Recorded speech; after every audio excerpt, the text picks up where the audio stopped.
The morning sun gently filtered through the silk curtains of the room where Jenna Martin was preparing for what was supposed to be the happiest day of her life. Her fingers trembled slightly as she tried on the lace veil over her brown hair, carefully arranged in an elegant bun. In the mirror, she saw a 26-year-old young woman, almond-shaped eyes that matched her light golden skin tone, a reflection of her maternal heritage.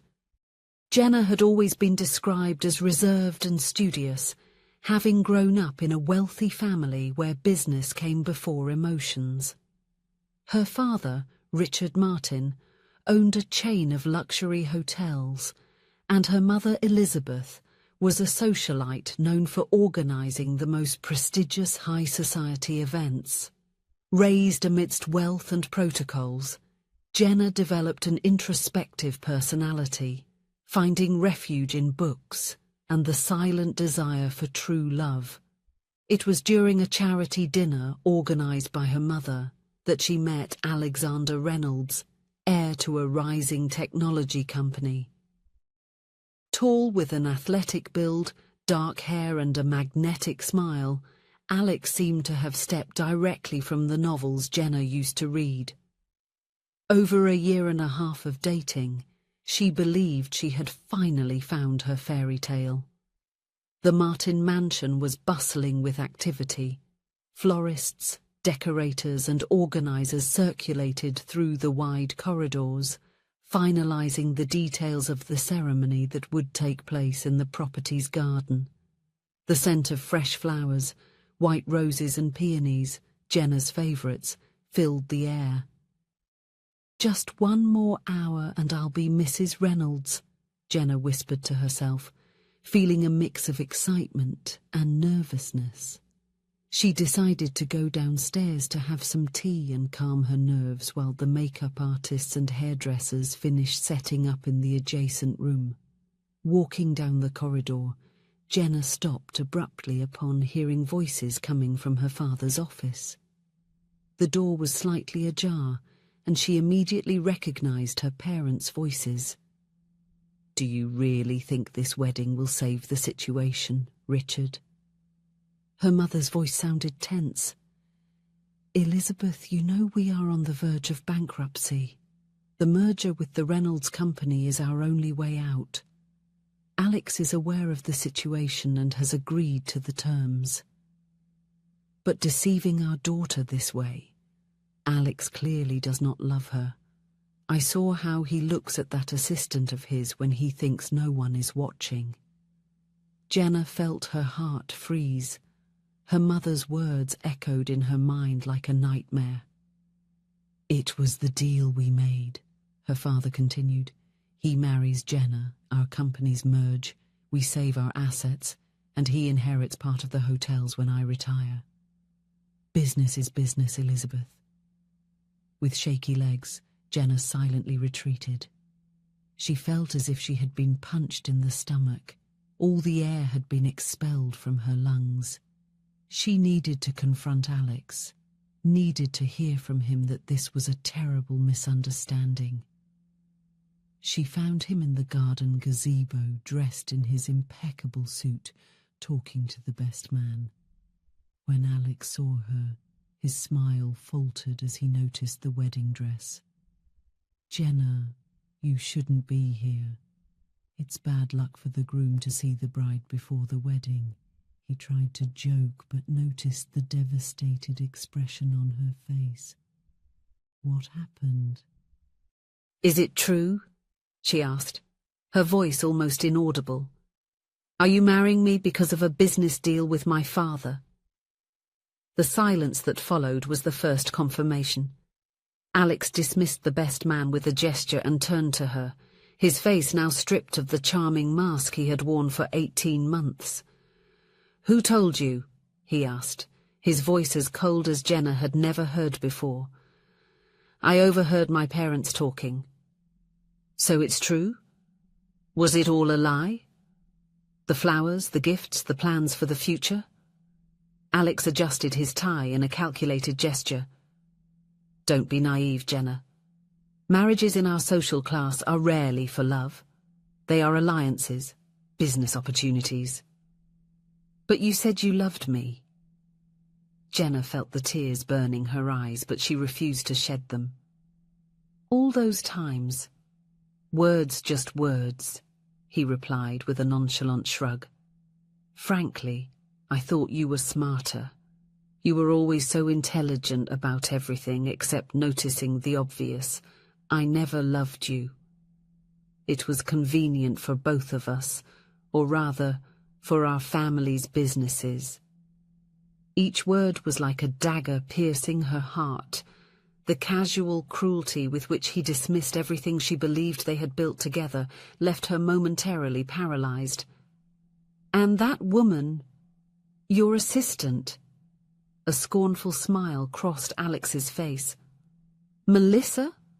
At least she knows how the real world works. She doesn't have her head in the clouds like you. At that moment, something inside Jenna broke, and something else strengthened. She raised her chin, fighting back the tears that threatened to fall. The wedding is off, she said, with a calmness she didn't know she possessed. Get out of my house, Alex. Don't be foolish. Your family needs this marriage more than mine does. You're going to ruin your parents. That's their problem now. They built a fortune based on lies.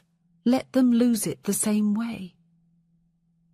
Jenna turned her back and walked towards the house, ignoring Alex's calls. In her room, she changed out of her wedding dress into jeans and a simple blouse and packed her documents, credit cards, and some clothes into a backpack. She wrote a brief note to her parents. She couldn't face them now, and left through the back of the property. The small apartment in the center of Cedar Grove, a quiet town on the other side of the country, had nothing in common with the mansion where Jenna had grown up. A used sofa, a single bed, a tiny kitchen, and a bathroom that barely fit a person. For Jenna, however, it represented freedom. The first days were the hardest. Used to having servants for everything, she found herself having to learn the basics of domestic life. Her first challenge was the laundry. She spent an hour watching how other people used the machines before trying herself. Her first prepared dinner, instant noodles, was a burnt disaster. The loneliness was sometimes overwhelming. But there was also a strange sense of achievement in every small victory. The first omelette without burning it. The first bill paid with money she had earned herself. The first whole month without crying over what she had left behind. She got a job at Sullivan's Market, a family establishment that had served the small community for 3 generations. Mr. Sullivan, a gentleman with grey hair and a kind smile, hired her despite her lack of experience. "We all need to start somewhere," he said, patiently teaching her how to operate the old cash register and organize the shelves. Gradually, Jenna began to build a new routine. She would wake up early, walk to work, greet the same daily customers, and return home at night, tired but with a growing sense of self-sufficiency. Although she received occasional calls from her mother, who eventually discovered her whereabouts, she kept the conversations brief and evasive. It was on a regular autumn Tuesday, 8 months after his arrival in Cedar Grove, that Theodore Jenkins entered Sullivan Market for the first time. Tall, with tousled brown hair, thick-framed glasses, and a smile that seemed to light up the room, he approached the counter where Jenna was. "Good morning. Could you tell me where I can find coffee? I'm new in town and desperately need caffeine to face 30 teenagers today." He smiled, adjusting the stack of books he was carrying. "Aisle 3, middle shelf," Jenna replied, returning a polite but distant smile. Thank you. You might have saved some teenage lives today. A teacher without coffee is a threat to society, he joked before heading to the indicated aisle.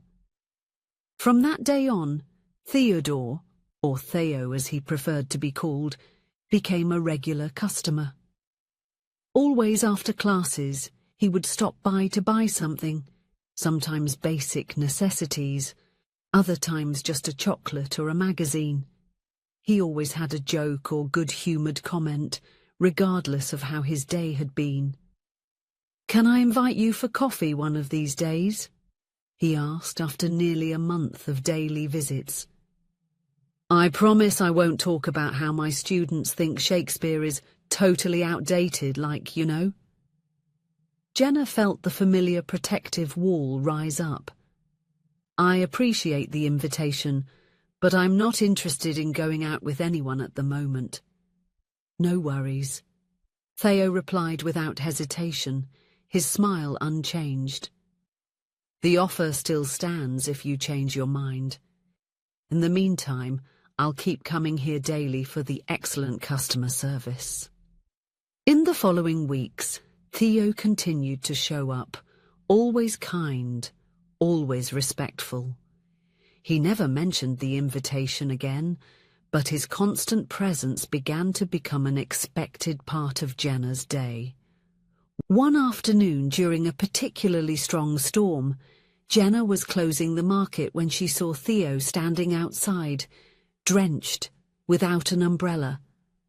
"My car decided today was a good day to die," he explained when she opened the door. "I'm waiting for the tow truck, but it seems it's going to take a while." "Come in before you catch pneumonia," Jenna offered, surprising herself. While they waited, they talked. For the first time, Jenna learned more about him. He was a literature teacher at the local high school, had recently moved after accepting the position, loved old movies, and had a ridiculous collection of colourful socks. "Each pair tells a story," he explained, showing the socks of the day, printed with little dinosaurs. "Today it's about extinction. We're studying dystopias with the third-year students." Jenna laughed genuinely, something she hadn't done in a long time. When the tow truck finally arrived, she found herself feeling a hint of disappointment. "How about that coffee on Saturday?" she heard herself ask before she could hold back. Theo's smile lit up his rain-soaked face.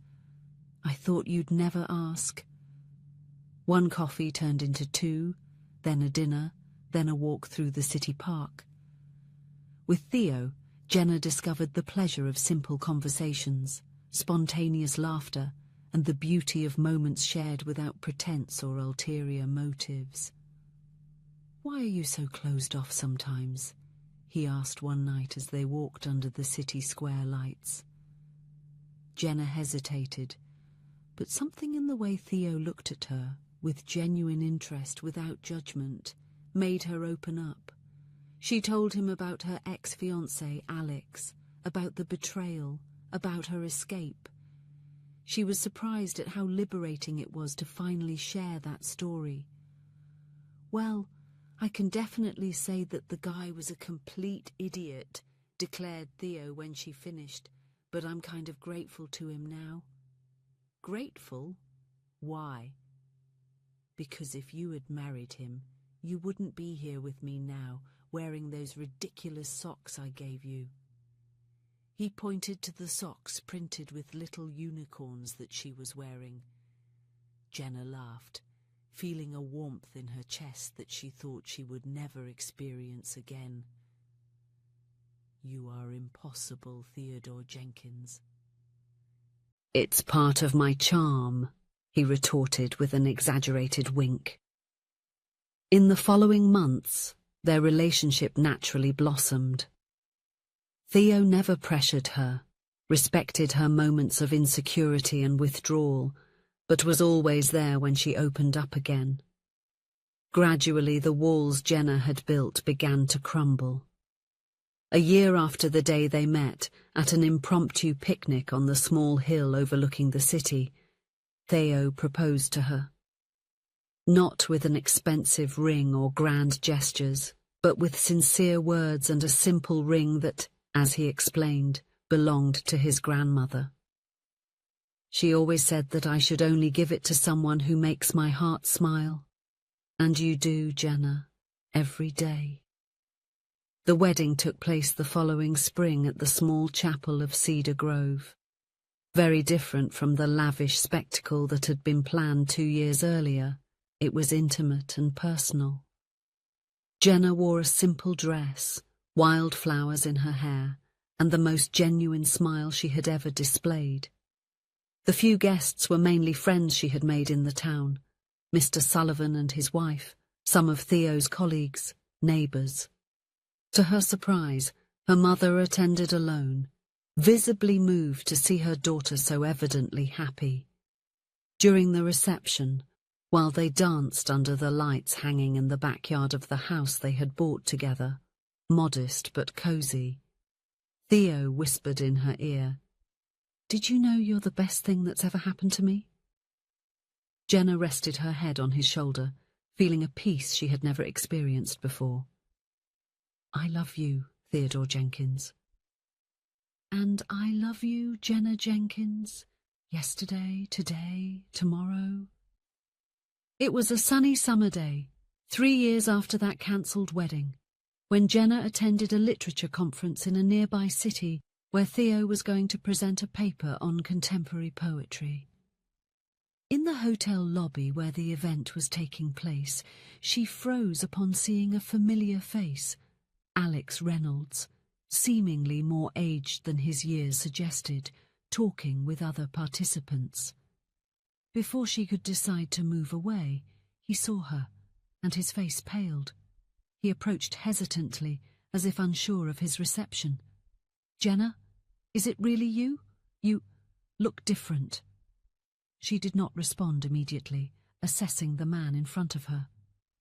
Where she once saw perfection, she now noticed the fatigue in his eyes, the stress lines around his mouth, the less confident posture.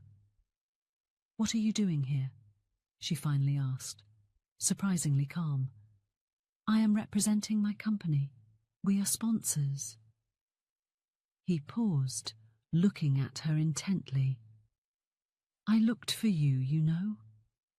After you disappeared, your parents told me nothing." There was nothing to say. "Jenna, He hesitated, running his hand through his hair, now streaked with premature grey. "I made the biggest mistake of my life that day. I was arrogant, cruel. I lost the only person who really mattered because of pride and greed." She observed the genuine anguish in his eyes and felt nothing. Neither anger, nor hurt, nor that searing pain she once thought would never go away. "You know, Alex," she said softly, "I should thank you." "Thank me?" He seemed confused. "If you hadn't been so honest that day, I would never have found the courage to step out of the bubble I was living in. I would never have discovered who I really am, what I am capable of." Before he could respond, Theo approached, wrapping his arm around her waist. "Love, I found that book we were looking for." Noticing Alex, he extended his hand. "Hi, I'm Theodore Jenkins, Jenna's husband." Alex shook the offered hand automatically, looking dazed. He looked at the couple in front of him, the way they naturally leaned towards each other, the sparkle in Jenna's eyes when she looked at her husband, the simple yet meaningful ring on her finger. "I need to go," he murmured, stepping back. "It was good to see you, Jenna. Really good." As he walked away, Jenna felt Theo's hand lightly squeeze hers. "Was everything all right?" She smiled, a full and sincere smile. "Everything was perfect. I just closed a chapter that had been finished a long time ago." Looking at the man beside her, her partner, her best friend, her true love, Jenna felt a wave of gratitude for the journey that had brought her here. The pains, the discoveries, the small and great daily achievements. "Shall we?" Theo asked, offering his arm. "Let's go," she replied, giving one last look at Alex, who watched from afar with a lost expression. Our story is just beginning. If you enjoyed the story, please leave a comment with a rating from 1 to 5 to show how much you liked it. Also, watch the video that is now appearing on your screen. See you soon.